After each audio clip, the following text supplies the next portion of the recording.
Hi. So, so on chapter 3, we're talking about the sins and the redemption. So when Adam and Eve disobeyed God, that's when we all died. We got out of the paradise. So, but then God sent Jesus for redemption so that we will have eternal life. Yes. Correct?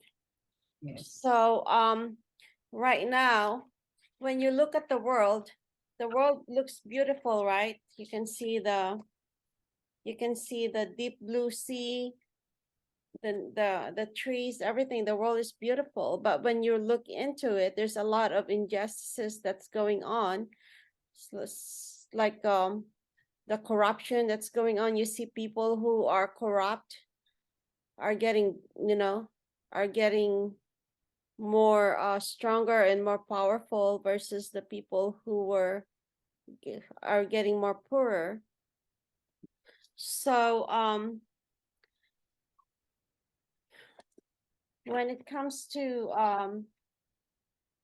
the redemption, this is we God give us the gospel, and the gospel means good news. So this is how the redemption started, through God's gospel, through Jesus Christ, I mean. So I just want to read this commandments that we have to follow. And during when I was like growing up, when we were in elementary, we have this religion class from my sinulini ng Suling. So she reiterated the 10 commandments. Thou shalt not steal, thou shalt not kill, thou shalt not covet the wife of your neighbor. That you have Sunday is the holiest day. You have to love God more than anything else, and you should not have idols. So those things I really, it's like people doesn't even know that when they don't go to church is a sin. They don't even know that, but that's in the 10 commandments. And also, I'm scared to do things that is like I'm scared to commit a sin. I have this fear of God, because one thing is God will not bless me, God will punish me, or God will not be there when I know that God will be there, but I feel like God will not be there, because if I make those sins, it's a separation from God, that my relationship with God will be there will be a gap between my relationship with God and myself. But the only thing in here, it tells you that if you just ask for forgiveness, God would have forgiven you. And this is why Adam and Eve was not suffered, because they did not ask for forgiveness.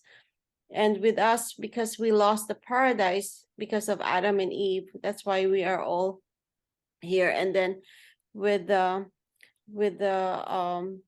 fallen angel Satan trying to destroy us.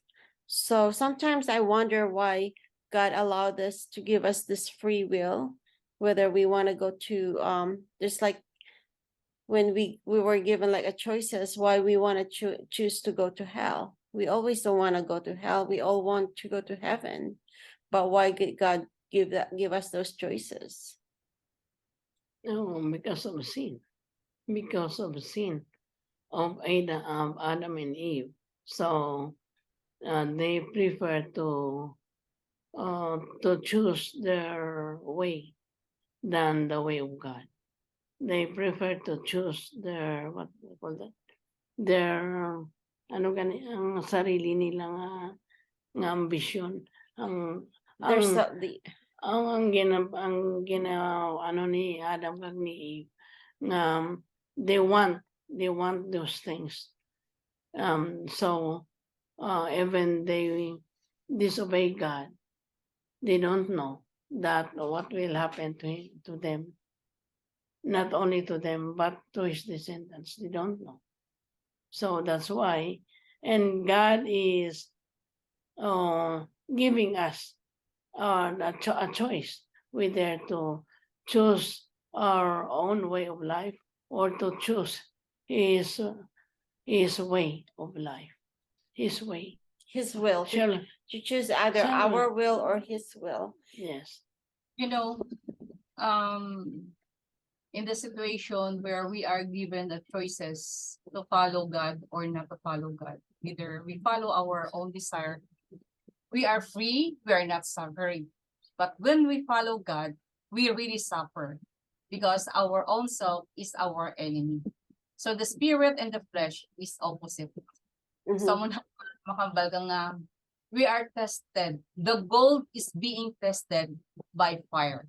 So if we are really loyal or we are really true Christian, we are really want to follow God, we are suffering. We are suffering, and that is the fire.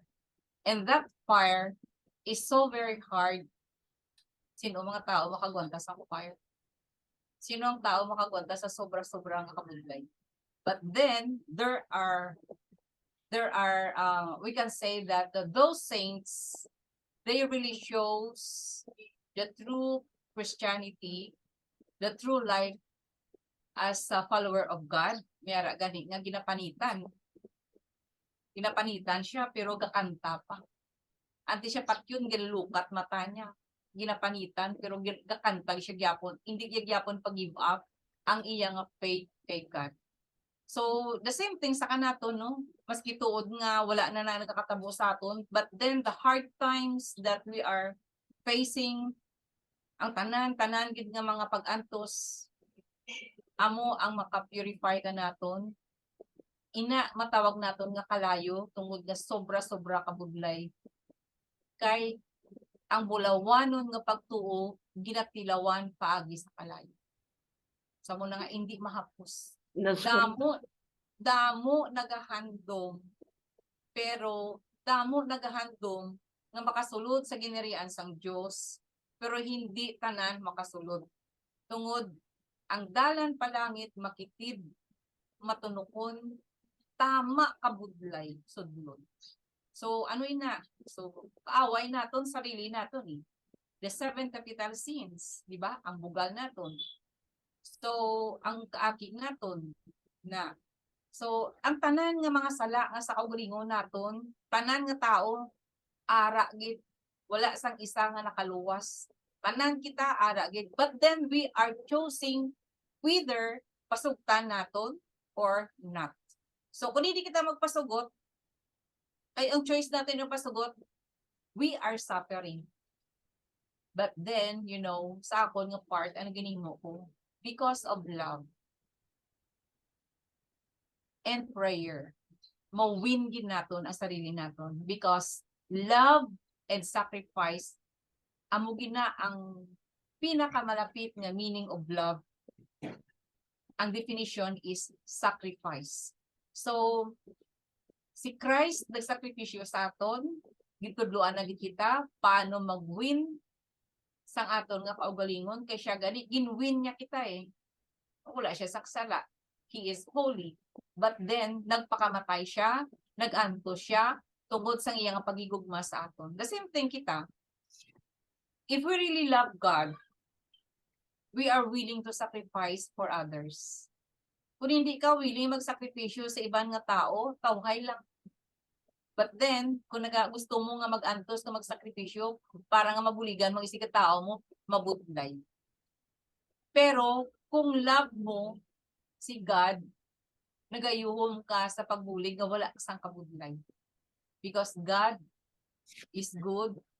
Ang joy sa tagipusoon nato nagapabilin kung kita nagapangamuyo, kung kita matutuon nga nagahigugma sa Dios, kag ang Dios tungod nga nagapangayo kita, pangayoon naton nga Lord, amang mo ginaginambal ko, butangigid sang imo nga paghigugma ang akon tagipusoon. Kay kun akon lang tawhanon nga tagipusoon nga paghigugma, hindi ko mahimo sa ako ni si katao ang imo kabubuton. So muna no kabudlay-budlay No. ka. Amo gani ang ano ang bali Jesus. So, in me, you have peace. In this world, you have many tribulations, but be of good cheers. I have already conquered the world. Kag tapos ano pa ginambal ni Jesus nga ang mga those who are living in righteousness will have many tribulations. At ako ginang ang tribulations nga mata nga ano kang tao nga ano pagtagra maagyan kang tao nga marapit sa Dios nga ano kanila nga who live in righteousness. Pero ano pa ginambal niya, be of good cheers. No, kung ma-encounter mo ang many tribulations, be of good cheers. Una kaniya. Makuan ka pagyapon, ma-rejoice ka pagyapon, bisan nagyano pang ang ano pagtuagra ang mga tribulations. Kay amor nambal nga na-conquer na niya ang kalibutan. So bisan malisad pang magyan mo, o kung ano pang kabudlay ang magyan mo, still be of good cheers. And I have already conquered the world.